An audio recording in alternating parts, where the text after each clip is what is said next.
Ingat ka kay Grayson, matinik yun sa babae. Wika ni Tomas sa tabi ni Ilara habang magana na itong kumakain ng ubas. Umismid si Ilara sa sinabi ng binata at binaba ang bagahe sa tabi nito saka umupo.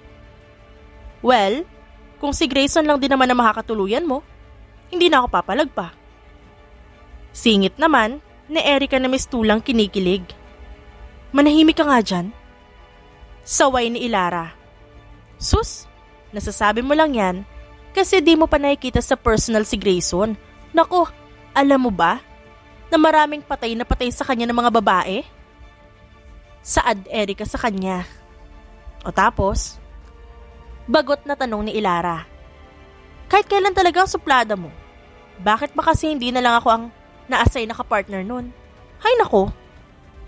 Nang hihinayang nasabi ni Erica na ang tinutukoy ay ang sikat na Scout Ranger na magiging kapartner ni Ilara na si Grayson. Pareho silang naglilingkod para sa mga tao at gobyerno. Si Ilara ay isang military nurse, habang si Grayson ay katulad niya ngunit ang tanging kaibahan lamang ay magkaiba sila ng propesyon. Maraming opportunity nang dumating sa'yo, kaya hindi ka dapat mainggit sa akin. Saad ni Ilara at ngumiti ng mapansin ang pagbakas ng lungkot sa mukha ni Erica na kanina lang ay walang preno ang bibig sa pagsasalita. Haler, si Grayson na yun no? Mataray na wika ni Erica.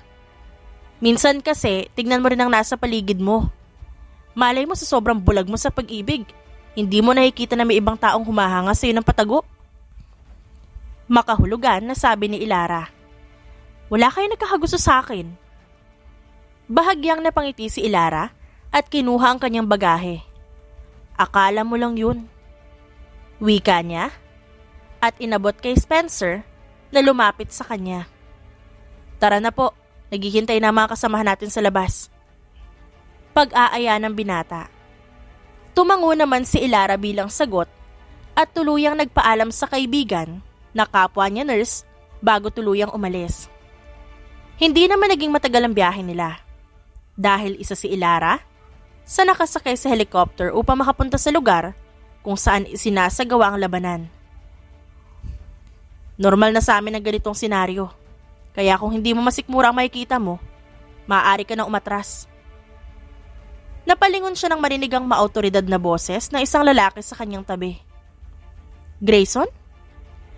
Pagkumpirma niya sa lalaki. Hindi ka pwedeng tumunganga at magpatanga-tanga sa lugar na to. You're my partner in this mission. At ikaw, ang naatasan na magtrabaho bilang kasangga ko. So do your job so I can do mine as well. Seryosong saad ni Grayson sa kanya at naglakad habang hawak ang baril na nakasabit sa bandang dibdib nito. Agad naman siyang sumunod at hindi na nagsalita pa. Hindi niya lubos akalain na kabaliktaran pala ang mukha ng binata sa ugali nito. At isa pa, tumigil si Grayson sa paglalakad dahilan para mapatigil din siya sa pagsunod sa lalaki. Hindi mo kailangan ng makeup o kahit anong klaseng pag-aayos sa mukha mo. Trabaho ang pinunta mo dito at hindi pagpapaganda para puriin ang iba. Tila may panlalait na saad ni Grayson matapos balingan ng tingin si Ilara na tila ba tinahi ang bibig sa pagiging tahimik. Minamaliit mo ba ako? Tanong ni Ilara na nakakunot na ang noo dahil sa sinabi ni Grayson nang hindi na siya nakapagpigil pa na magsalita. No, pero kung yun ang tingin mo, sa sinabi ko wala akong magagawa. Paniwalaan mo kung ano gusto mong paniwalaan. Sagot ni Grayson at muling tumalikod. Kaya kong panindigan ang trabaho ko. Hindi porket babae ako. Hindi ko na kayang gampanan ng trabaho ko. Matagal na ako naglilingkod bilang isang alagad ng batas. At hindi ako katulad mo na puro yabang na ang alam. Bukod doon, wag na wag mo akong kukwestiyonin kung anong pagganap ko sa tungkulin ko dahil lang sa nag-aayos ako. Inis na saad ni Ilara dito. Wow, chill lang guys, chill. Tumatawan na sabi ni Spencer at tinapik si Grayson sa balikat. Kanina pa kasi napapansin ni Spencer ang mistulang pagtatalo ng dalawa. Kaya hindi na napigilan pa ni Spencer na lumapit sa mga ito. Sapagkat baka imbis na tulungan nila ang mga kakampi, Sila pa ang magpatayan. Hindi mo kailangan sumabat sa usapan namin, Spencer. May sarili kang trabaho at yun ang unahin mo. Wika ni Grayson at inalis ang kamay ni Spencer sa kanyang balikat. Marahan man pero nararamdaman pa rin ni Spencer ang sakit sa pagkakahawak ni Grayson sa kamay niya. Huwag mong pairalin ang yabang mo rito, Grayson. Dahil pareho naman nating alam na bago ka lang din naman sa lugar na to. Saad ni Ilara at hinawakan ng emergency kit bago naglakad sa kanilang ruta o tinutuluyan. Nang makarating doon, ay naabutan ni Ilara ang iba't ibang pagsasanay at paghahanda ng mga kapwa sundalo ni Grayson. Halos hindi makilala ang mga to dahil sa suot na pinaris sa kulay ng dahon habang ang iba ay nakasuot ng kanilang mga uniforme. Magandang umaga. Sa wakas, may isang tao na naglakas loob na pumasok sa lugar na to katulad mo. Wika ng isang lalaki na sinang-ayunan ng mga kasamahan nito na napalingon sa kanyang gawi sa kanyang pagdating. Alam kong kilala niyo na ako, pero nais ko pa rin ipakilala ang sarili ko ng formal. Ako si Ilara na pinadala ng pamahalaan upang maglingkod katulad niyo. Bahagyang yumuko si Ilara at ngumiti pagkatapos. Hindi ba ikaw ang partner ni Grayson? Tanong ng isa matapos itong ikasang baril na hawak-hawak. Oo, ako nga. Sagot ni Ilara at napatingin kay Grayson nang makita ito sa malayo na naglalakad palapit sa kanyang gawi. Hindi nga maikakaila ni Ilara na may angking kagwapuhan ng lalaki. Ngunit, hindi niya lubos maisip na may ugali rin pala ito na hindi niya magugustuhan. Higit 3 buwan ang inilaan ng gobyerno sa kanila upang magsilbi at ipagtanggol ang sariling bansa kahit pa ang kapalit nito ay sarili nilang buhay. May bagong sawi at ilan pang sugatan. Pagbibigay alam ni Grayson kaya agad siyang naalerto at tumakbo. Sandali! Sigaw ni Grayson na nagpatigil sa kanya. Ano? Inis niyang tanong dito. Kung may ilang mga sawi at sugatan, ibig sabihin, delikado ang lugar. Kaya huwag ka basta-basta magpadalos-dalos. Hindi porket kaya mong gamutin at iligtas ang iba, ay kaya mo na rin gamutin at iligtas ang sarili mo sa oras ng panganib. Usal ni Grayson at sumunod sa kanya. Ngunit imbis na makinig, ay muling ipinagpatuloy ni Ilara ang pagtakbo. Matagal na niyang inialay ang sarili para sa serbisyo na kanyang pinasok. Dahil simula nang pinasok niya ang trabahong to, alam niyang nakabaon na rin ang isang paa niya sa hukay. Makalipas pa ang ilang sandali, at tuluyan ang nakarating si Ilara at Grayson sa nasabing lugar kung nasaan ang mga sawi at sugatan. Agad na nilapitan ni Ilara ang mga walang buhay, umaasang may pag-asa pa. Tulungan niyo kami! Nagsusumamo na sabi ng isang sugatang ginang kay Grayson. Huwag po kayo mag-alala, ginagawa po namin ang lahat upang matapos na po ang lahat ng to at hindi na kayo malagay pa sa peligro. Sagot ni Grayson at pinapakalma ang ginang. Nakaramdam ng awa si Ilara para sa mga residente sa lugar. Maraming inosente ang nadadamay. Bata man ito o matanda, walang pinipili ang kabilang panig sa kung sino ang kanilang bibiktimahin. I-check ko lang po ang vitals nyo. Wika ni Ilara at tiningnan ko may pulso pa ang isa sa mga malubhang may natamong sugat.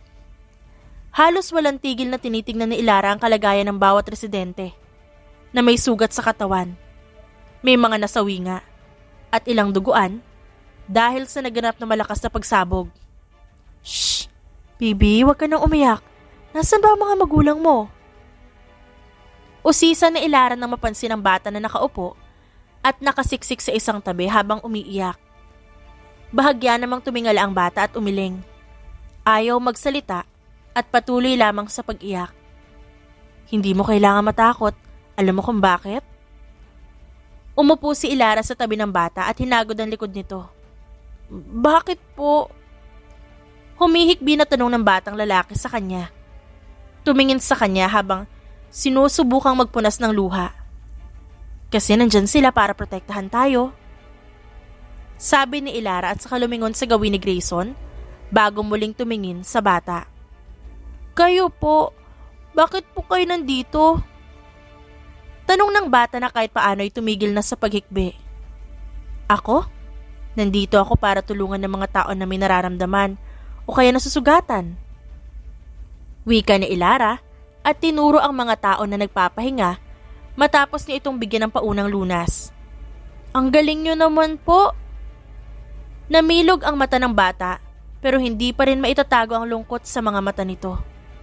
Sa kabilang banda, nagmamasid si Grayson sa paligid.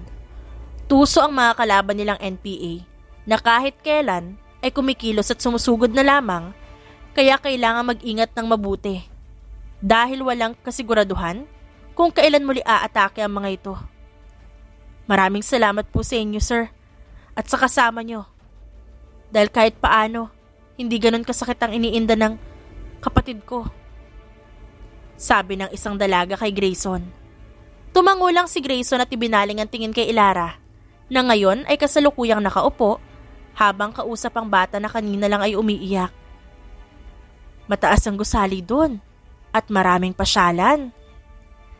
Narinig ni Grayson na sabi ni Ilara na ikinamangha ng bata. Bata, nasa na mga magulang mo?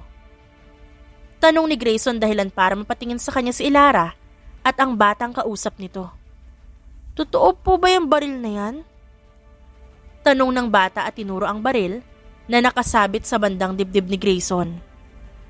Hindi ito isang laruan. Oras na gamitin mo to, maaari ka makapatay. Sabi ni Grayson at muling nagmatsyag habang si Ilara ay sandaling tumayo upang tignan ang ilan pang residente kung may iniinda pa rin ang mga ito. Lumipas ang maghapon na walang nangyari na pagsugod hanggang sa umabot na ang takip silim at sumapit na ang gabi. Huwag kang maging mahina. Walang silbi kung iiyak ka lamang dahil hindi naman maibabalik ang buhay na nawala na.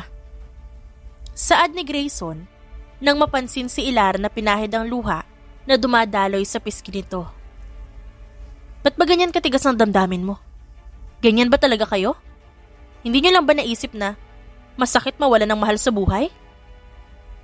Saad ni Ilara at pinigil ang luha. Halos puro iyakan ang maririnig sa lugar dahil nakaratay ang mga inosenteng residente na walang buhay, habang ang iba naman ay ang ilang sundalo na nasawi dahil sa pakikipaglaban. Ngayon ay tuluyan ng nag-sink in sa utak ni Ilara kung kaya't gano'n na lamang ang pagkatakot ng ilan sa oras na makarating sa lugar na ito at mapunta sa sitwasyong ganito. Hindi mo alam ang pinagdaanan ko, kaya huwag kang magsalita na parang alam mo kung sino ako at kung anong nakaraan ko. Matigas na sabi ni Grayson habang nakatingin sa apoy na lumiliyab sa kanilang harapan na nanggagaling sa maliit at hindi kalakihang bonfire. Lingid sa kaalaman ng lahat na ang mismong mga NPA ang dahilan kung kaya't namatay ang ina at ama ni Grayson na naging rason upang magtiyaga siya na maabot ang posisyon na meron siya ngayon. Sa harapan ko mismo namatay ang sarili kong ina. Sabi ni Ilara na tumigil na rin sa pagpigil ng hikbi. Prenteng nakatayo si Grayson habang nakikinig sa susunod na sasabihin ng dalaga. Batang paslit pa lang ako nun. At wala akong magawa, kundi ang umiyak at humingi ng tulong. Pero kahit isa, walang naglakas loob na tulungan ako. Dugtong ni Ilara at mapait na napangiti. Ate, may bago po akong laruan. Pagbibida ng batang lalaki na kausap ni Ilara kanina. Napatingin naman doon si Grayson. Saan mo nakuha yan? Tanong ni Grayson at inagaw ang hawak na parang kutsilyo na gawa sa kawayan. Ba't mo inagaw? Hindi sa'yo yan. Hindi ito ordinaryong laruan. Sabi ni Grayson at sinipat ng tingin ang dulo ng hawak na parang kutsilyo. Napakunot ng noo si Ilara at napatigil nang mapansin din ang kakaibang bagay na hawak ni Grayson. Tama ito. Hindi ito ordinaryo dahil sa dulo nito, meron itong laso na galing sa palakas sa kagubatan. Matalino ang mga NPA at kulang man ito sa kagamitan, magaling ang mga ito na gumawa ng sandata laban sa kanila. Alam ng mga ito ang masusi na proseso sa paggawa ng bomba at iba pang nakamamatay na kagamitan. Saan mo nakita ang bagay na to? Tanong ni Grayson sa bata. Doon po sa lalaki na nakita ko kanina. Nahulog po kasi ito kaya kinuha ko. Inosenteng saad ng bata. Agad na inabot ni Grayson ang hawak kay Ilara bago mabilis na tumakbo. Hindi si Grayson maaaring magkamali. Tiyak na may spy sa lugar na to at nagpapanggap na biktima kasama ng iba pang residente. Sinasabi ko na nga ba?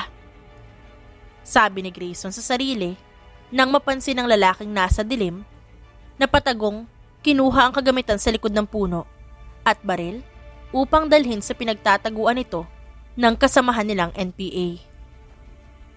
Hindi sila nag-iisip.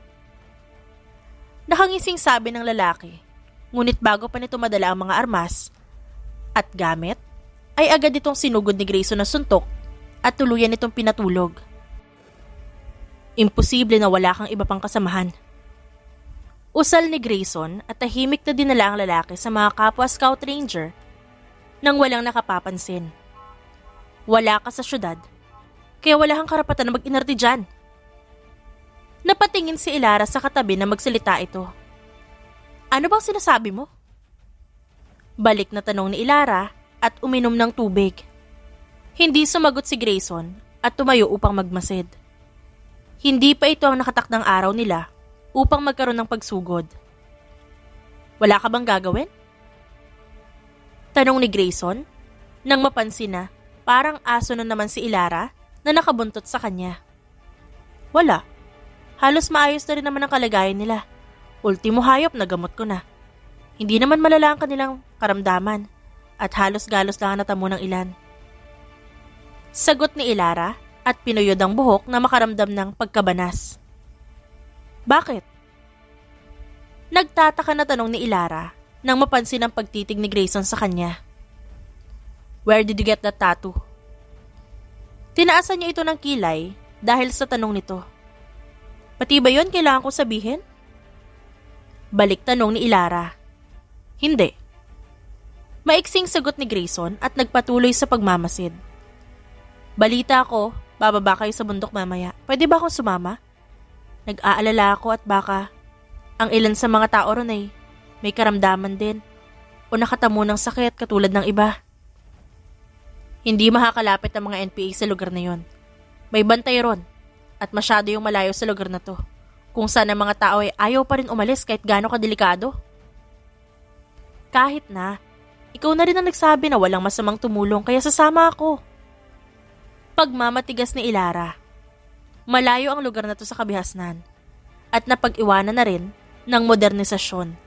Hindi uso ang teknolohiya sa lugar na ito. Masyado itong makaluma ang mga kagamitan at kanilang nakasanayan. Tanging herbal at albularyo lamang ang matatakbuhan ng mga ito sa oras na makaramdam ng sakit o anumang pinsala sa katawan. Malayo ang lugar na yon. Hindi mo pwedeng iwan ang partner mo dito? Putol ni Ilara. Sa trabaho lang kita katuwang, pero hindi sa personal kong gawain. Hindi personal na gawain ang gagawin mo sa baba ng bundok na to, kundi paglilingkod pa rin sa bayan. Pagmamatigas ni Ilara. Hindi mo trabaho ang gagawin ko. Ang trabaho mo ang gawin mo at huwag ang sakin. Saad ni Grayson na nakukulitan na sa dalaga. Ang akala niya ay tahimik at mahinhing babae ito, ngunit kabaliktaran nito ng iniisip niya. Palaban si Ilara at hindi nagpapatalo, lalo pa kapag alam nitong nasa tama ito. Bakit pa kasi ikaw ang pinadala dito? Inis na tanong ni Grayson na ipinagtaka naman ni Ilara. Hindi nakatakas yun sa kanyang pandinig. Hindi mo inaasahan na makakahanap ka ng katapat mo. Kaya eto ako ngayon, nakatayo sa harapan mo. Hindi sa akin tatalab yung pagiging mayabang mo, no? Sambit ni Ilara at kinindatan ng lalaki. Hindi rin tatalab sa akin yung pagpapapansin mo. You're not even my type. Palihim na napangiti si Grayson nang nag-iba ang ekspresyon ni Ilara sa kanyang sinabi. Mas lalong di naman kita type. Kapal!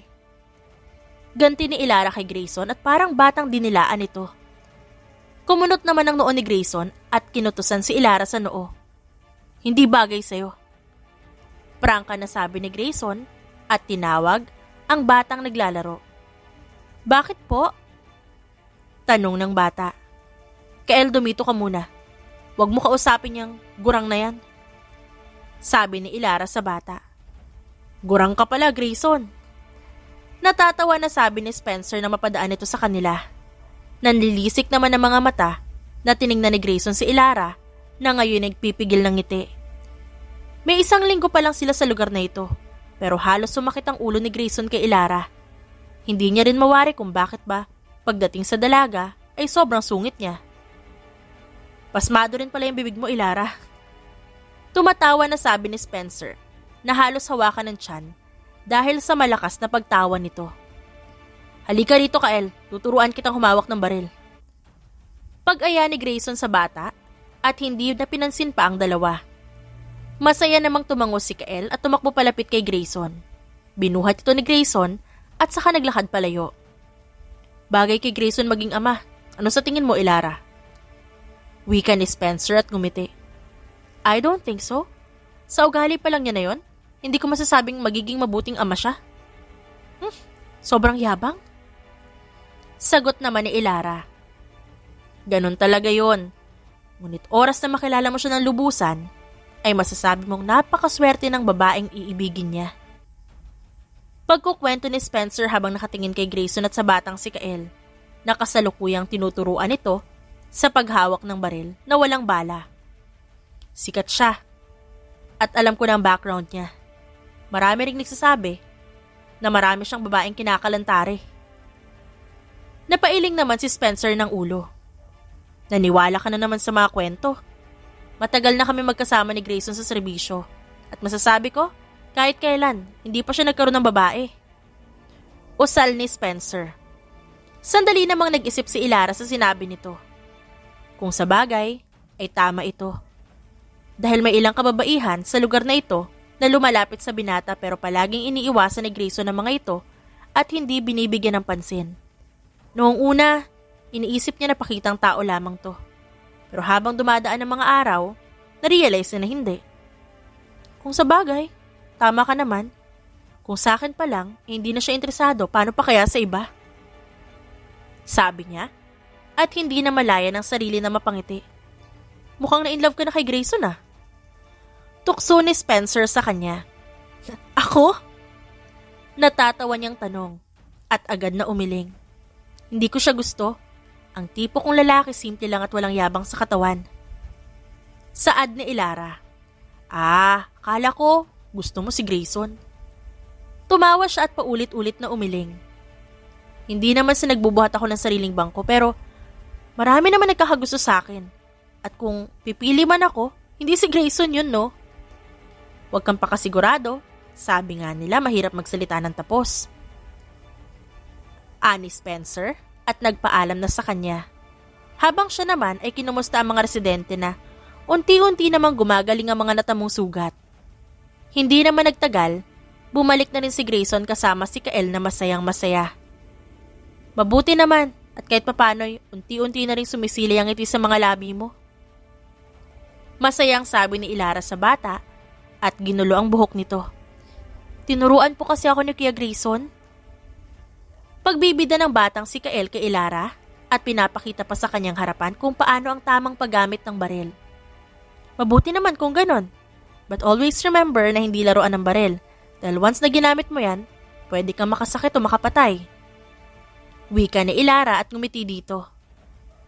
Mas mabuti na yung habang bata pa lang, sanay na siya sa paghawak ng baril. Biglang singit ni Grayson. Bakit naman? Wala ka na ron. Masungit na sagot nito at inalis ang suot nitong sombrero na pang sundalo. Sumunod ka sa akin sa pagbaba ng bundok. Ikaw ang may nais niyan, kaya dapat mong panindigan. Dugtong pa ni Grayson at agad siyang pinasunod. Sungit talaga nito. Bulong ni Ilara at agad na sumunod kay Grayson.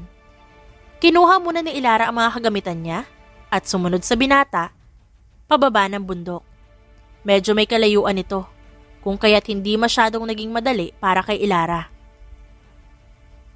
Matagal ka na sa militar? Mukhang di ka pa rin sanay hanggang ngayon. Sambit ni Grayson at tumigil sa paglalakad bago tumingin kay Ilara na ngayon ay halos kumapit sa bawat dahon na nadadaanan nito. Wala talagang gentle na sa katawan ng lalaking to.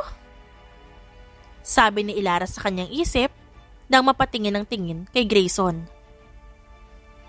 Habang si Kael ay abala sa paghahabol ng mga insekto na nakikita nito.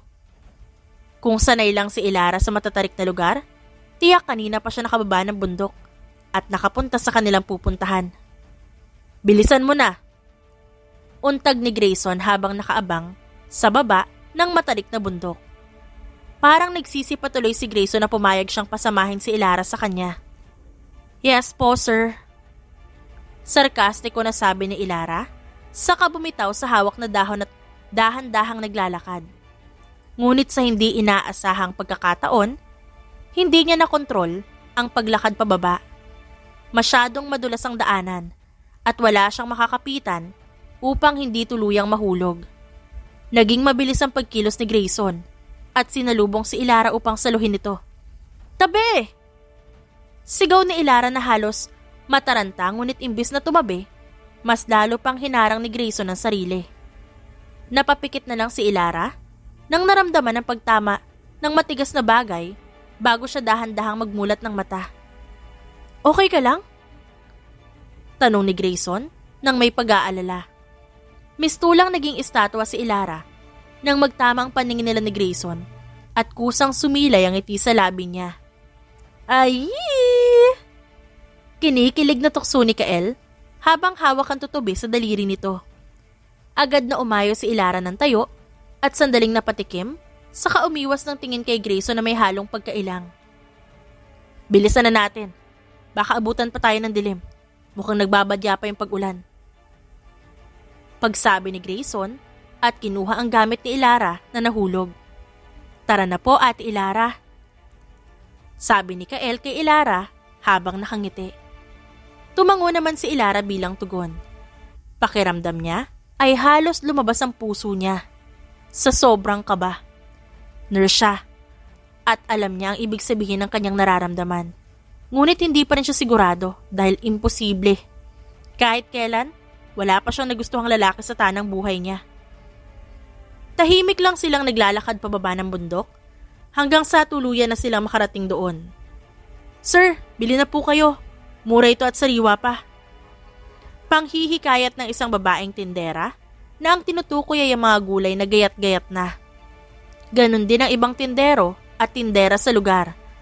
Ang iba naman ay umiwas sa kanila tuwing mapapansin ang kasuotan ni Grayson at ang dala nitong baril.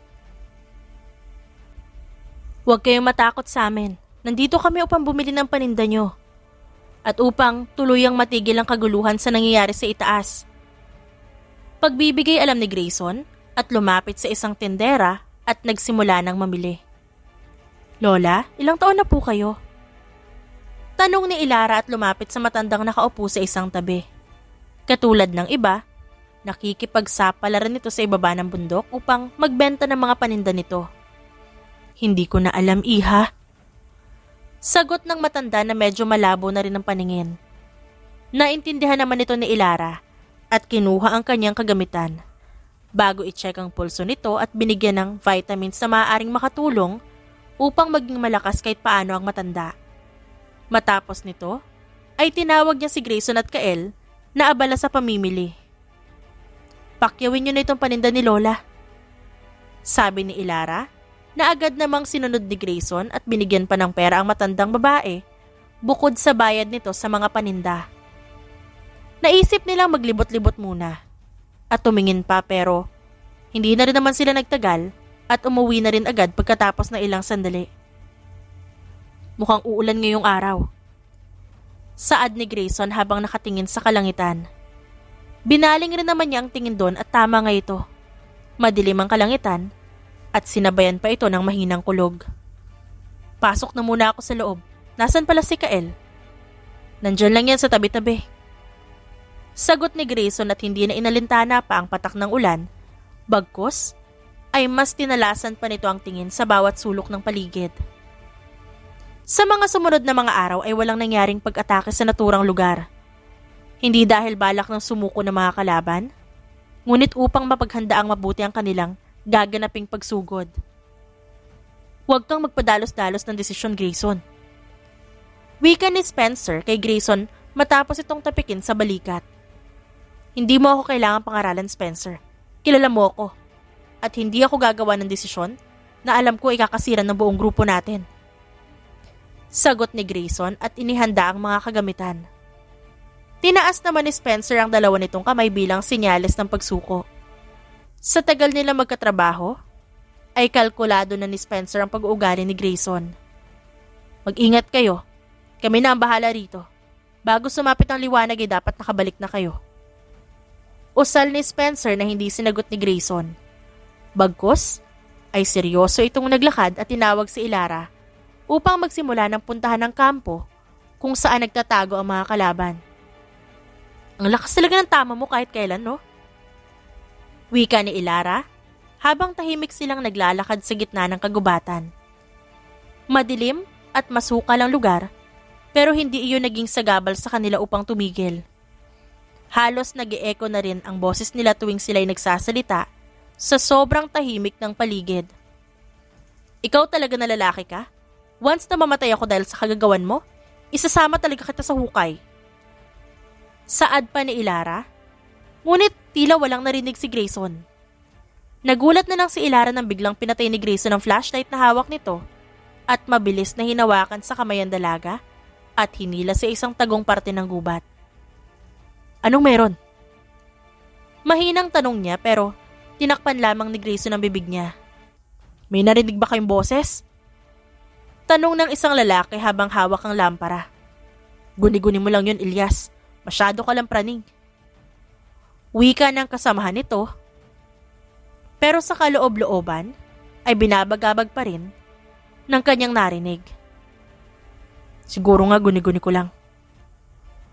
Habang nag-uusap ang dalawa, ay dumating pa ang isa nilang kasama na dahan-dahan at may daladalang isang babaeng walang malay. Bagong babae yan ah. Mukhang tiba-tiba na naman tayo. May ngisi sa labi na sabi ng kasamahan ni Ilyas. Akma na sanang tatayo si Ilara upang sumigaw at tulungan ang babaeng hawak ng mga kalaban, ngunit agad siyang napigilan ni Grayson. Gustuhin man ni Grayson na lumabas sa kanilang pinagtataguan, ay hindi pa ito ang sapat na oras para doon. Si Pinuno na makikinabang dito. Ito muna sa ngayon ang iaalay natin sa kanya. At pagkatapos nun, pwede na natin siyang pagpasapasahan. Wika ni Abra, isa sa mga NPA na may halong pagnanasa sa babaeng bitbit nito. Tahimik lang si Ilyas at walang balak makisali sa usapan ng dalawang kasamahan. Labag man sa kalooban ni Ilyas ang ginagawa ng sariling tribo, ay wala siyang magawa kung hindi ang sumunod. Tara na, Ilyas. Hinihintay rin ni Pinuno ang balita sa pagpunta ko sa lungga ng mga yon. Wika ni Abra na ang tinutukoy ay kung saan kasalukuyang tumutuloy sila Grayson upang protektahan ang mga kababayan. Kinuha ni Ilyas ang lampara at tahimik na sumunod sa dalawang kasamahan. Hindi naman maiwasan ni Ilyas ang tumingin sa dalagang walang malay at humanga sa ganda nito. Nagsimula nang maglakad ang tatlong kalaban habang si Grayson at Ilara ay tahimik na sumusunod sa mga ito. Sa ganitong paraan ay hindi na sila mahihirapang tuntunin ang lugar kung saan ang mga kalaban at gamitin ang mapa na kanilang dala. Sandali lang. Wika ni Abra at tumigil. Bigla namang nakaramdam ng kaba si Ilara. Dahil kutob niya, napansin ng mga ito na sumusunod sila at sumasabay sa bawat yapak na ginagawa ng mga kalaban. Bakit kayo tumigil? Kuya Abra? Sa pagtataka, natanong ni Ilyas dahil siya ang pinakabata sa kanilang tatlo. Napaatras si Ilara ng isang paa, dahilan para tumundog ang tuyong dahon at mapatingin ang mga kalaban sa kanilang parte. Ramdam ni Grayson ang kaba na nararamdaman ni Ilara, kung kaya't hinawakan ni Grayson ang palad ng dalaga at tinitigan ito. Dalhin mong babaeng to. Utos ni Abra at tumalikod upang umihi. Elias, ikaw na magdala sa babaeng to. Utos ng isa kay Elias at umihi rin bago nagpatuloy sa paglalakad. Ilang metro na ang layo ng mga kalaban kay Grayson at Ilara, ngunit ramdam pa rin ni Ilara ang kaba. Hindi dahil sa takot, kundi dahil sa parang kuryente na dumaloy sa kanilang kamay ni Grayson na kasalukuyan pa ring magkahawak. We're partners. Huwag ka mag-alala, hindi kita pababayaan. Mahinang bulong ni Grayson at muling tumahimik na sumunod sa tatlo. Doon lang napagtanto ni Grayson na mali ang mga nakasaad sa mapa. Kung nagkataon na hindi nila naabutan ng 3 kalaban, tiyak na maliligaw sila. Hindi rin magtatagal ay ako na ang susunod na magiging pinuno at kayong dalawa, magiging kaliwat kanang kamay ko. Wika ni Abra sa kalagitnaan ng paglalakad at nilagok ang alak na gawa sa puno ng niyog. Huwag kang magpakasigurado, Abra. May posibilidad na buhay pa ang anak ng pinuno. Sabi ng kasama nito at lumagok din ng alak. Ngumisi si Abra at inakbayan ng kasama. Sigurado akong hindi nasusulpot ang anak ni pinuno at hindi makikita ng ating katribo kahit padulo ng buhok nito. Sigurado na sabi ni Abra at inubos ang alak. Dahil kung gaano kadilim ang gubat, ay ganun din kadilim ang sikreto ni Abra. Sapagkat ito mismo ang pumatay sa sariling anak ng pinuno upang siya ang sumunod na pumalit sa kinatatayuan ng kanilang sinusunod. Pinalabas lang ni Abra na ang mga scout ranger ang may kagagawa ng lahat dahil sa pagkamatay ng anak nito upang lalo pang dumanak ang dugo sa pagitan ng magkaiba nilang tradisyon. Hindi nagtagal ay tuluyan na ring nakarating ang mga ito sa lugar kung saan nagtatago ang mga ito. Dito ka lang. Di tayo pwedeng sumunod sa kanila. Sabi ni Grayson habang may lagay na damo sa kanilang kasuotan. Hindi ba masyadong delikado ang ginagawa natin? Bulong na tanong ni Ilara na ang mga mata ay nakatuon sa mga kalaban na nagtitipon.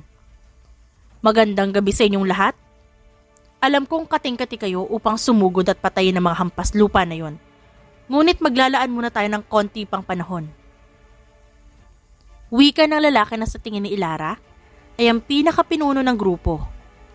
Matikas at malaki ang pangangatawan nito kumpara sa ibang mga kasamahan nito, kung kaya't hindi siya nagtataka kung bakit ito naging isang pinuno.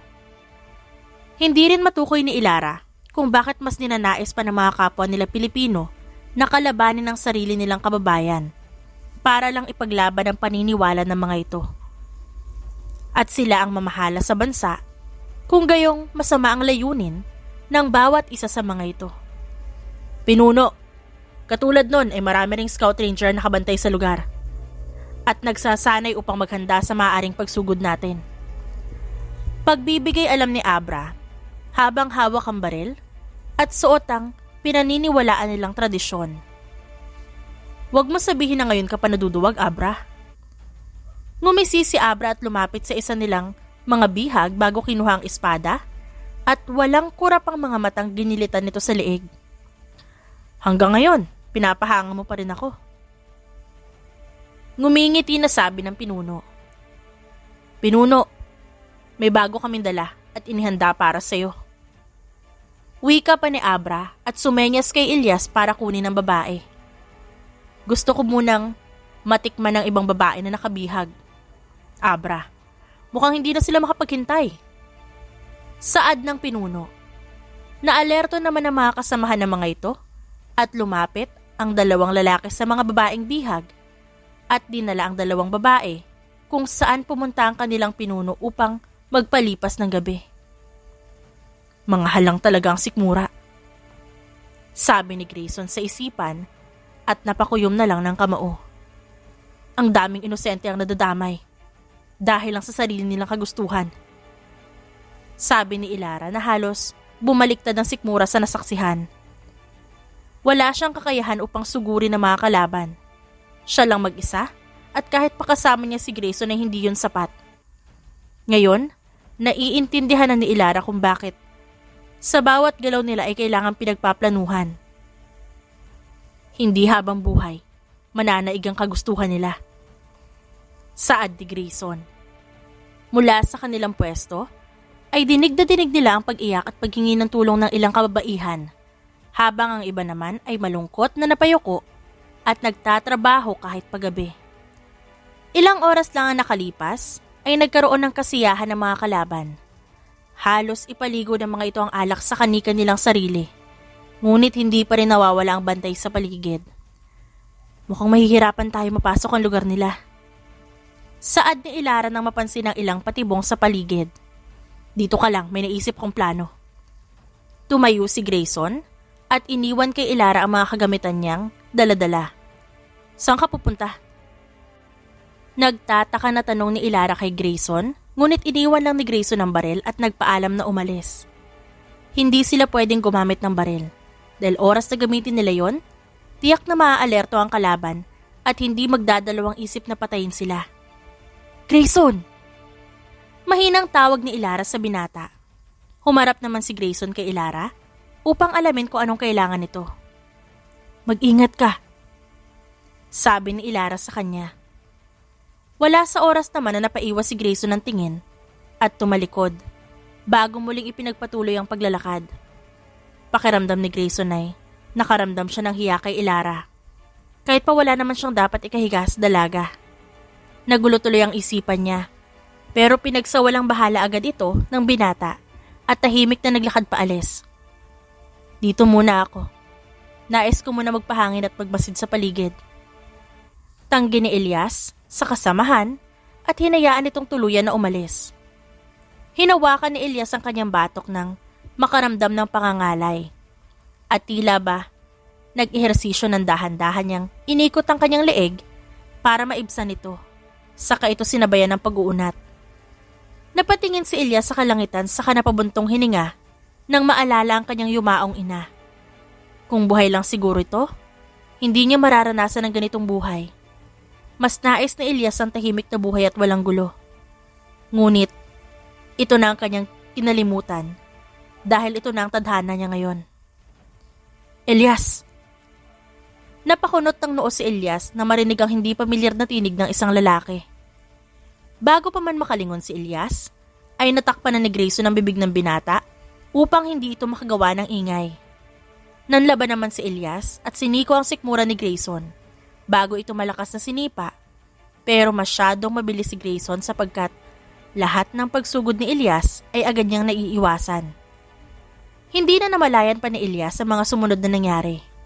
Nagulat na lamang nang natakpan na pa ni Grayson ang kanyang bibig at saka sumenyas na wag nang manlaban pa. Huwag ka mag-alala bata, hindi kita sasaktan. Sabi ni Grayson at dinala si Elias sa malayong parte kasama si Ilara. Ginapos muna ni Grayson sa lubid si Elias sa puno bago inalis ang panyo na nakatali sa bibig ng binata. Sino ka? Galit na tanong ni Elias na halos pagpawisan ng malamig. Ayon sa kuya ni Elias sa si Abra, ay tuso at walang awa kung pumatay ang mga katulad ni Grayson. At walang pinagkaiba si Grayson at kapwa nito sa kanyang kuya Abra. Kumalma ka lang, kailangan namin ng tulong mo. Wika ni Ilara at umupo sa tabi ni Elias. Kahit paano naging panatag ang loob ni Elias nang mapagtanto na babae si Ilara. Huwag ka rin masyadong manlaban. Huwag ka nang kabahan. The more na kinakabahan ka, the more natataas ang pulse rate mo. Sabi ng dalaga sa kanya.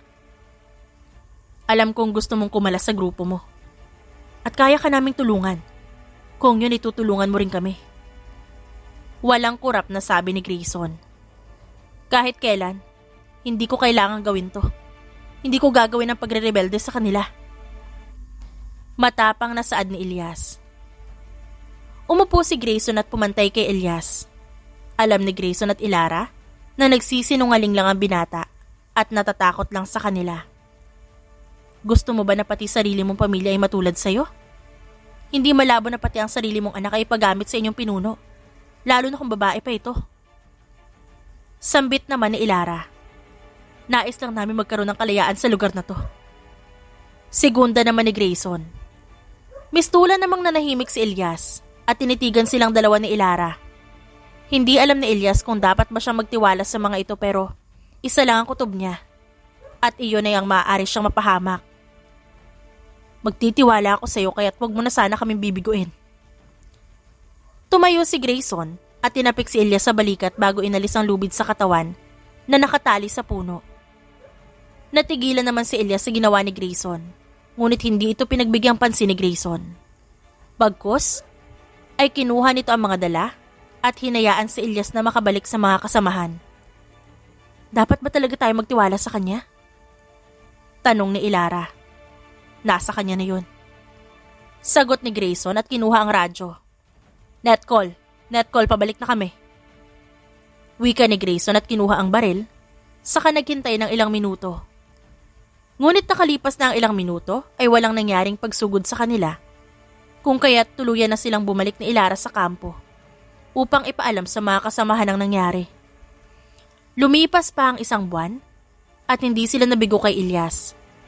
Si Ilyas ang nagsilbi nilang spy sa mga kalaban at nagbibigay ng impormasyon sa kanila. Bilib na talaga ako sa'yo. Biro ni Ilara kay Grayson habang sila ay nasa sapa. Sa lahat na nagsabi sa akin ng bagay na yan, sa'yo lang ako naniniwala. Seryoso naman, nasabi ni Grayson at naghihilamos ng muka. Biro lang. Pagbawi ni Grayson. Tara na, baka hinihintay na nila tayo doon. Anyaya naman ni Ilara dahil medyo natatagalan na sila sa sapa dahil sa kanilang kwentuhan. Tumigil naman si Grayson sa paghilamos ng muka at pumunta sa malinis na parte ng sapa saka doon uminom. Napasapu na lang si Ilara sa kanyang ulo at umiling. Ilang beses na kasing sinasabihan na kahit gaano pa ito kalinis, may bakterya pa rin naiiwan dito. Ang tagal mo, bahala ka nga dyan. Saad ni Ilara at naglakad pero dahil masyadong malumot ang mga bato, nadulas siya.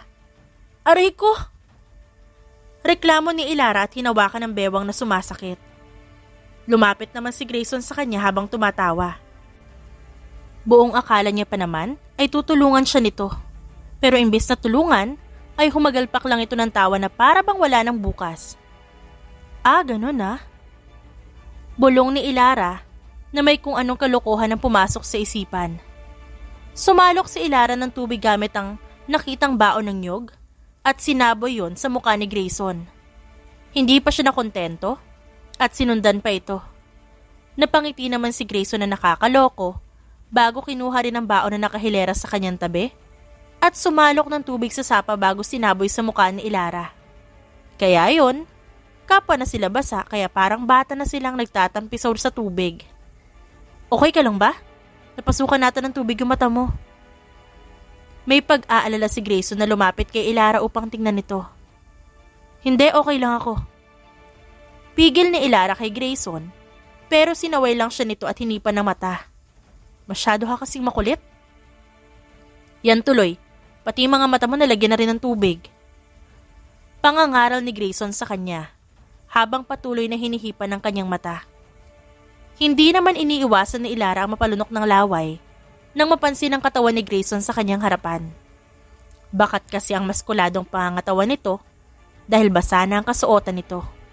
Kung kaya't hindi niya maiwasan ang mapatingin doon. Hindi ko expect na pagnanasaan mo pala ang isang katulad ko. Natatawa na sabi ni Grayson nang mapansin ang tingin ni Ilara sa kanyang katawan. Asa ka naman no? Mataray na sabi nito sa kanya at umirap. Napangiti na lang ang binata at ginulo ang buhok ni Ilara bago pinisil ang dalawa nitong pisngi. Maganda ka pala talaga. Wala sa isipan na sabi ni Grayson at tinitigan ng mga mata ni Ilara. Ha? Nauutal na tanong ni Ilara na pakiramdam niya ay hindi na nag-function ng maayos ang kanyang utak at bigla na lamang itong nablangko, lalo na nang sinimulang ilapit ni Grayson ang mukha nito sa kanya. Sa tagal niya sa pagiging nurse, ngayon niya lang naramdaman ng ganitong pakiramdam. Ang pinaghalong kaba at excitement na hindi niya maipaliwanag. Ate Ilara! Ate Ilara! Tawag ni Kael, hindi kalayuan sa kanila. Bigla tuloy nakaramdam ng hiya si Ilara nang mapagtanto na ilang hibla na lang ang kanilang pagitan at tuluyan nang maglalapat ang kanilang labi. Better luck next time, baby.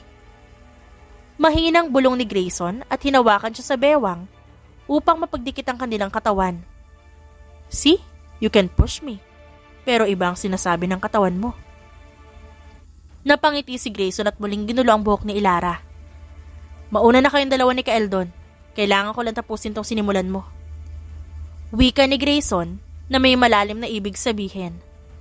Napaiwas naman ang tingin si Ilara nang maramdaman ng parang bukol na tumutusok sa kanyang puson. Sumunod ka na lang. Hindi makatingin na sabi ni Ilara at inalis ang kamay ni Grayson sa kanyang bewang at dali-daling naglakad palapit kay Kael. Pasabi sa kanila babalik din ako agad. Tumango lamang si Ilara bilang tugon at iniiwasan na tumingin sa pribadong parte ng katawan ng binata. Hinahanap na ba kami ron nila Spencer? Tanong ni Ilara kay Kael habang hawak ang maliit na kamay ng bata. Umiling naman si Kael at tinuro ang pisngi ni Ilara na namumula. Pansin ko po kanina pa namumula ang mga pisngi mo po. Okay ka lang ba? Inosenteng tanong ni Kael kay Ilara. Huwag mo yang pansinin. May allergy lang ako kaya ganito. Pagdadahilan ni Ilara at mas binilisan ang lakad. Nakahinga siya ng maluwag nang tuluyan na silang makalayo kung nasan si Grayson. Sandali lang pala Kael, mauna ka na ron. Nahulog ata ang kwintas ko sa daan. Wika ni Ilara na makapa na hindi niya suot ang kwintas na mula pa sa kanyang ina. Sige po. Bibo na sabi ni Kael, saka nauna nang tumakbo pabalik sa kampo. Habang si Ilara naman ay sinusuyod ang bawat daan kung saan sila naglalakad ni Kael kanina.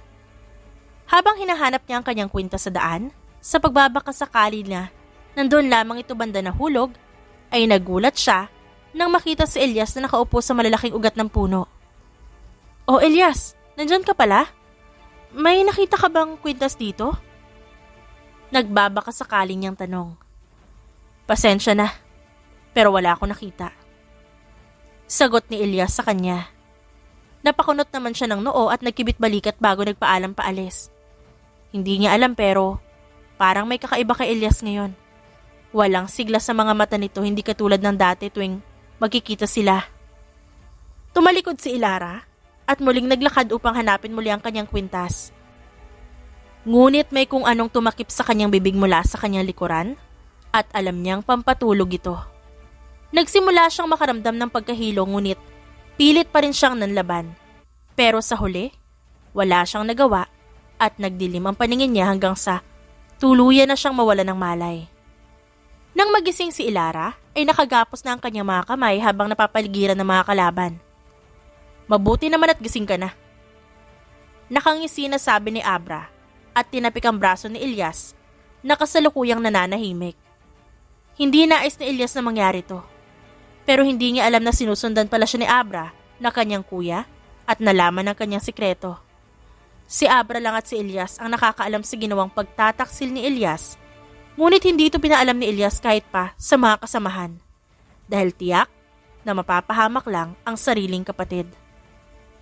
Hindi ko akalain na ganun katindi ang gamot laban sa amin. Halos 2 araw ka nang walang malay. Saad ni Abra at pinatawag ang pinuno.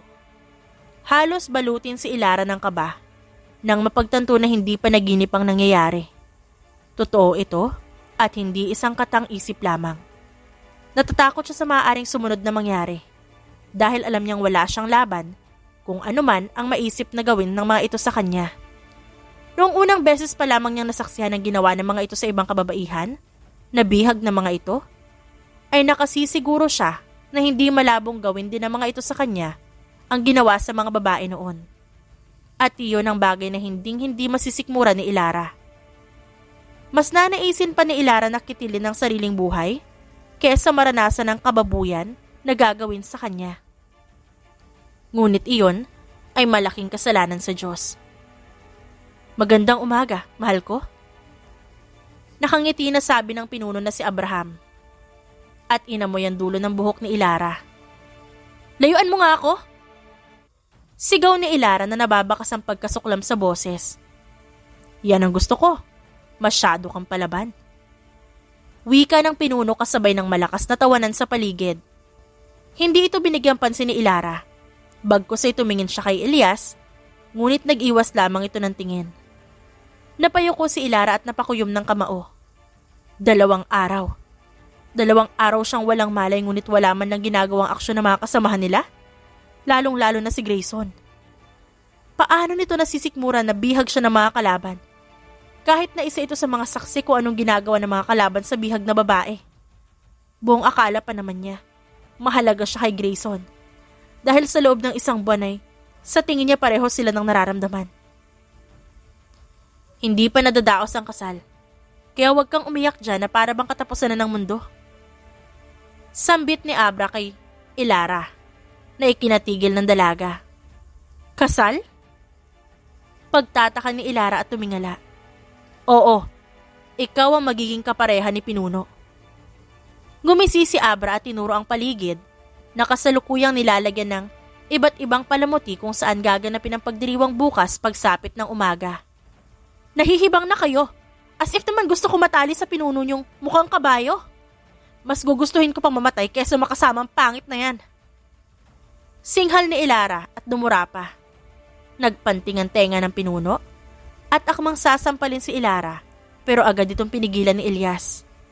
Ang kaninang tawanan ay napalitan ng katahimikan dahil sa kauna-unahang pagkakataon ay nasaksihan nila na naglakas loob si Elias na magsalita at pigilan ng pinuno na nais nitong gawin kay Ilara.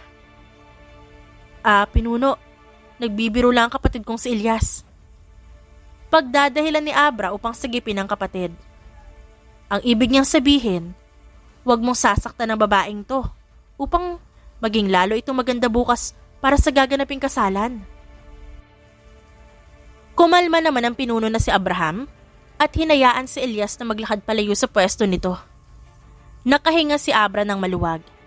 Kahit kailan talaga, madaling paikuti ng ulo ni Abraham. Hindi mo ako maiisahan, Abra. Saad naman ni Abraham sa kanyang isipan. Lingid sa kaalaman ni Abra, ay ginagamit lamang siya ng kanilang pinuno na si Abraham. Dahil kahit hindi man aminin ng pinuno, ay may malaking ambag ito sa grupo. Hinihintay lamang ni Abraham ang pagbuksa ng mga ito sa mga kalaban at sa huli ay siya na mismo ang kikitil sa buhay ng magkapatid. Sa kabilang banda ay galit na pinagsusuntok ni Grayson ang puno. 2 araw na ang nakalipas at ang tanging nagawa lang ni Grayson ay tignan si Ilara sa malayo. Grayson, kalma. Bukas isasagawa na nila ang pagdiriwang kaya makukuha na natin si Ilara at matatapos natin ang misyon na to ayon sa plano. Sambit ni Spencer. Kalma? Naririnig mo ba yung pinagsasabi mo, Spencer? Nang gagaliiting galit na sabi ni Grayson. Chill! Buhay ni Ilara ang nakataya dito at hindi ko kayang tumunganga na lang. Hindi ba?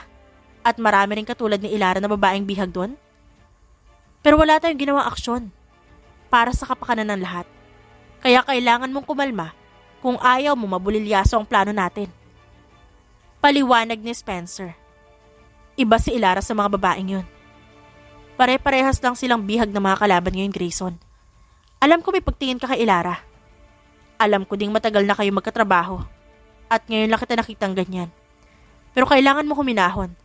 Sapagkat maaaring masira ang lahat ng pinaghirapan natin kung puro emosyon mo lang pinapairal mo. Usal ni Spencer at buntong hininga nang makumpirma nga ito. Makukuha natin si Ilara, sir. Ako na ang nagsasabi. Sabi ng ilan nilang kasamahan na hindi na makatiis. Bago tinapik ang balikat ni Grayson. Sinubukan namang kumalma ni Grayson at hinintay na lamang na sumapit ang umaga. Hindi natulog si Grayson at nakaantabay lamang sa mga paparating na oras. Saglit na lang, nakatakda ng sumugod sila sa kampo ng mga ito. Ngayon ay hindi na lang isang misyon niya kundi 2 na. Yun ay ang iligtas sa mga kababayan at mabawi si Ilara sa mga kalaban. Malapit na ako, Ilara, kumapit ka lang. Bulong ni Grayson habang nakatingin sa kalangitan. Labis na siyang nag-aalala para sa dalaga. Pero ang tanging magagawa lang niya, magdasal, hindi lang para sa kapakanan ni Ilara, kundi para sa kapakanan ng lahat. Nawa ay pagkatapos ng laban na to, wala nang kaguluhan na mangyari pa. At sa oras na mangyari yon, hindi na niya hahayaan pa na makuha ng iba si Ilara. Hindi pa sumisikat ang araw ay nakapaligid na sila Grayson sa kampo ng mga kalaban at inihanda ang bawat isa sa gagawing pagsugod. Mula sa kanilang pwesto ay kitang-kita nila ang pagtitipon ng mga kalaban at pagdiriwang ng mga ito sa pagsisimula ng kasiyahan.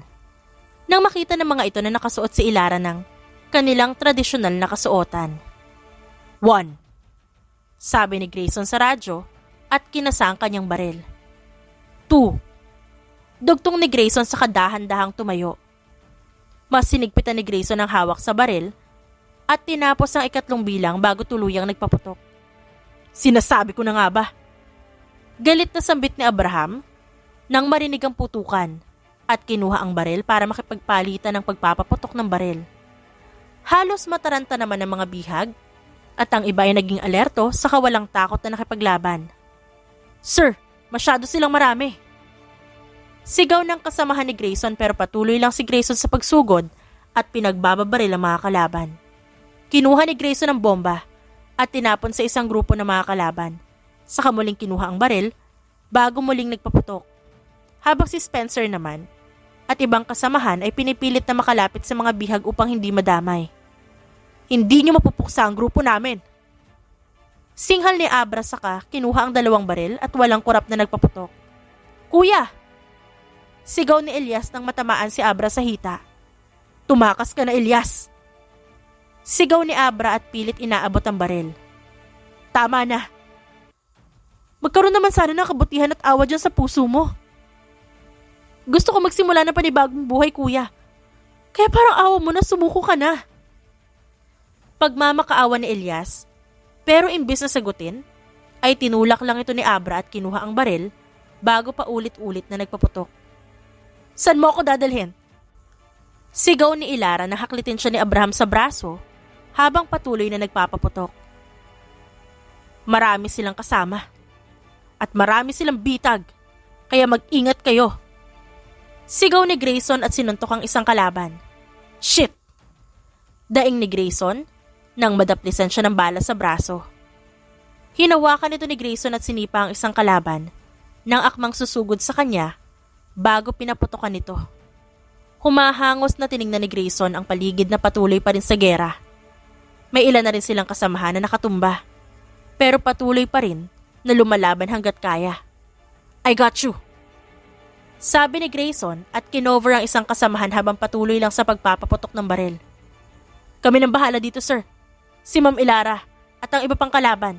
Nakakatakas na! Pagbibigay alam ni Spencer. Agad namang tumango si Grayson at mabilis na tumakbo. May usapan tayo na hindi niyo sasaktan si kuya. Sigaw ni Elias at kinuha ang baril bago tinutok kay Grayson. Hindi sinasadya ng kasamahan ko na gawin yun. Nanlalaban siya at wala kaming ibang choice. Hindi natapos ni Grayson ang sasabihin nang walang pasabing pinaputokan siya ni Elias ng baril. Mabuti na lang at naiwasan niya ito. Tinapon ni Grayson ang baril na hawak at nagtaas ng kamay. Pag-usapan natin ito na maayos, Elias. Ayokong saktan ka. Sambit pa ni Grayson ngunit parang walang naririnig si Elias at pinaputokan pa rin ang mga kasamahan ni Grayson na kapwa niya katrabaho. Ayaw man gawin ni Grayson pero inagaw niya ang baril kay Elias at mabilis na kinuha ang lubid at saka tinali ito kasama si Abra na ngayon ay iniinda ang sakit ng kanyang tama sa paa.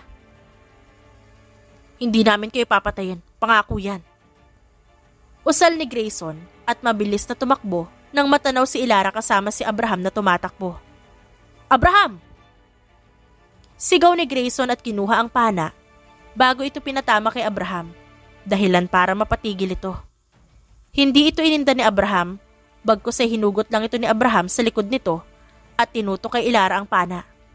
Hindi niyo ako maiisahan. Parang demonyo na sabi ni Abraham habang dumadaloy ang dugo nito sa likuran dahil sa pana. Ngunit imbis na doon, ilaan ang atensyon, ay agad na yumuko si Grayson at tinilapid ang kalaban sa kanyang likuran bago nakipaglaban dito ng mano-mano. Napansin ni Ilara na wala sa kanyang atensyon ni Abraham, kung kaya't buong lakas na kinagat ni Ilara ang braso ni Abraham at sinipa ito. Ngunit para itong bato na hindi man lang nasasaktan.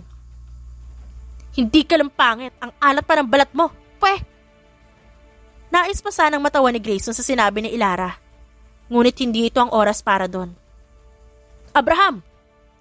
Sigaw ni Grayson at ngumisi kasabay ng paggamit ni Abraham sa kanya ng pana pero agad siyang nakayuko at sa kalaban tumama ang pana na ginamit nito. Oh! Mangha na sabi ni Grayson nang makita ang mabilis na pagpula ng bibig ng kalaban. Tama nga ang sinabi ni Ilara kay Grayson noon. May posibilidad na gamitin ng mga kalaban ng mga laso na galing sa hayop upang mas mapabilis ang pagbawi sa buhay ng tao oras na sumugod sila. Napansin pa ni Grayson ang mabilis na paggamit ni Abraham ng pana, kung kaya't sinipa ni Grayson ang baril sa lupa papunta sa kanya at mabilis na kinalabit ang gatilyo matapos itong itutok dito. Hindi pa nakontento si Grayson at ilang ulit pang pinaputukan hanggang sa tuluyan itong mawalan ng buhay. "That's my man?" sabi ni Ilara kay Grayson, pero halos mamutla ang dalaga nang itutok ni Grayson ang baril sa kanya. Dahilan para mabilis siyang yumuko at kasabay ng pagpapaputok nito ng baril ay natumba ang kalaban na nasa kanyang likuran. Sadista! Bulong ni Ilara at tumakbo upang alisin ang tali ng mga bihag. "Tulungan mo ako!" Utos niya kay Grayson na agad namang ginawa ng lalaki. "Ilara!" Pigil ni Grayson sa kamay ng dalaga. "Mamaya na, mas kailangan ako ng taong bayan ngayon." Wika ni Ilara sa kamabilis na tumingkayad bago halikan si Grayson sa pisngi at tumakbo upang bigyan ng paunang lunas sa mga nasugatan at gamutin ang mga may malubhang kalagayan. Hindi naman napigilan ni Grayson na mapahanga kay Ilara habang pinapanood ito na aligaga sa pagsagip ng mga buhay. Hindi lang ang kakampi niya at kahit mga kalaban na umaasang magbabago ay ginamot nito. "Baka matunaw ako niyan, sir." Tukso ni Ilara nung dumaan siya sa harapan ni Grayson habang dala ang kagamitan. Napailing na lang si Grayson na tinapon ang baril sa sahig sa kalumuhod. Sa wakas, tapos na rin ang kaguluhan. Marami man ang nabawian ng buhay, pero mas marami pa ang may tsansang mabuhay. Taimtim na nagdasal si Grayson bago muling tumayo at binati ang mga kasamahan dahil sa pagiging successful ng misyon na iniatang sa kanilang miyembro. "Maraming salamat sa inyo." Bukal sa puso na sabi ni Grayson at sumaludo sa bawat isa. Hindi nagtagal, dumating na rin ang iba pang rescue team at ang kanilang general na nagpadala sa kanilang lugar. Agad namang sumaludo si Grayson. Tinapik ng general at iba pang kapwa-opisyal ang kanyang balikat bilang may mga mataas na propesyon sa kanila at ganon din si Ilara at iba pa nilang kasamahan. "Congratulations!" Bati ni Grayson kay Ilara matapos sumaludo at ganon din naman si Ilara dito. "Paano ba yan? Hanggang sa muli nating pagkikita." Paalam ni Ilara at tumingin sa helicopter na nakaabang sa kanya. "Sino ba nagsabing ito ang huli nating pagkikita?" Tanong ni Grayson at ngumiti. "Hoy, teka!" Sigaw ni Ilara nang unti-unting umalis na ang helicopter, ngunit tinawanan lang to ni Grayson. "Sabi ko naman sa'yo, Ma'am Ilara, dito ka lang sa tabi ko." Wika ni Grayson at ginulo ang buhok ng dalaga. Hindi naman mapigilan ni Ilara ang mapangiti at mahigpit na niyakap ang binata. "Hindi ka talaga nag-iingat? Tignan mo nga yung sugat mo, oh." "Sugat lang yan, malayo sa bituka," sabi ni Grayson at hinalikan si Ilara sa noo. "Kayo nawala lang ako ng 1 buwan, pagbalik ko may relasyon na kayo?" Tukso ni Ilara kay Erica. Natawa lang si Tomas at tinuro ang lalaki na nasa pintuan. "Masyado kang ma-issue. Ikaw nga itong may Papa Grayson eh. At hindi lang yun." Pinakita ni Erica ang litrato at tinuro si Kael at Elias. "May Junakis at kuya pa." Kinurot lang ni Ilara ang pisngi ni Erica. "Hindi mo sinasagot ang tawag ko." Bungad na sabi ni Grayson kay Ilara pagdating nito at nilagay ang kamay sa bewang ng dalaga. Tumili naman ng pigil si Erica. "Dumaan lang ako kay Erica, pero babalik na rin naman ako sa office mamaya." "No need. Binigyan tayo ng 1 week vacation." Pagbibigay alam ni Grayson sa kanya at kinamusta ang dalawang kaibigan ni Ilara.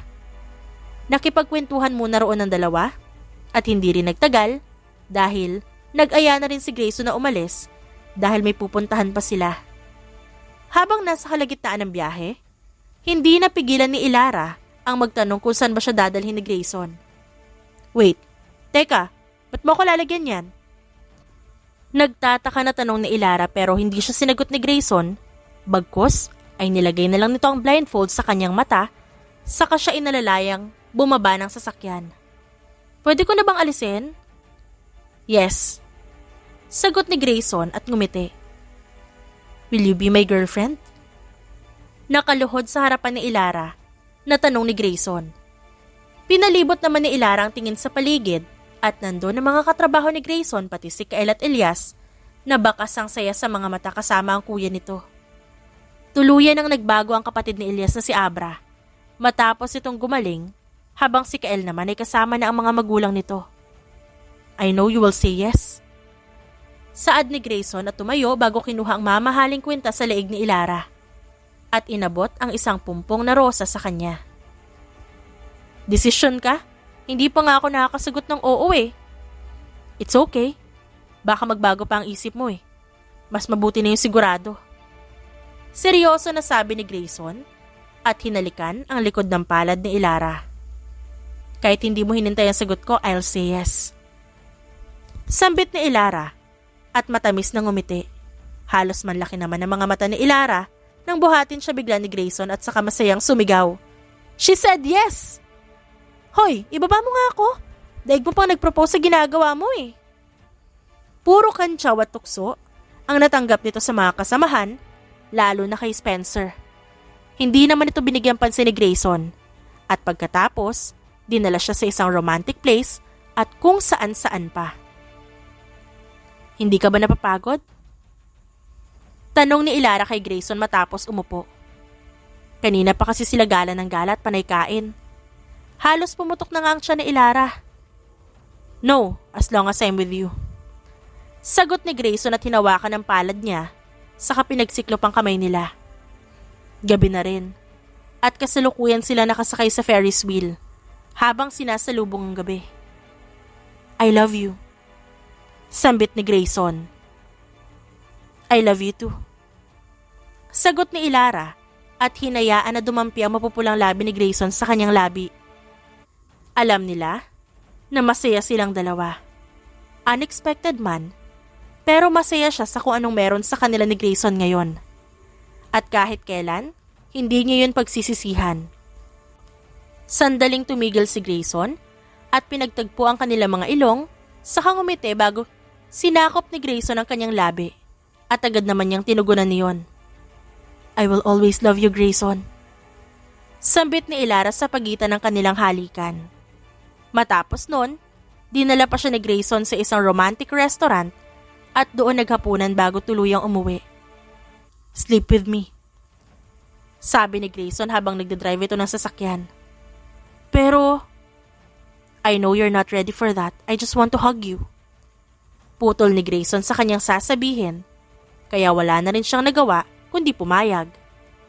Nagpaalam muna siya sa mga kaibigan na si Grayson ang kasama niya at sa kondo muna siya nito magpapalipas ng gabi. Hindi ka ba muna magpapalit ng damit?